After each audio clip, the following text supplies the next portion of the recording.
Hi friends, while installing Windows 10, we get an error message called Windows cannot be installed to this disk. This computer's hardware may not support booting to this disk.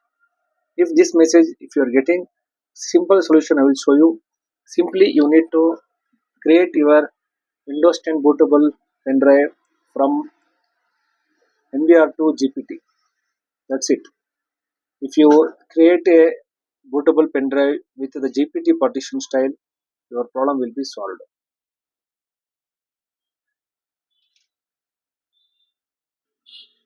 Now I am created a bootable pen drive with a software called Rufus. I created a bootable pen drive with GPT partition style. I inserted here. Now you can check.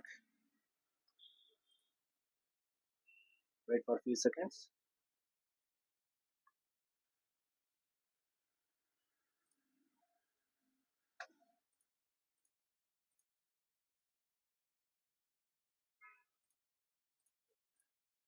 See, now we don't get any error message here.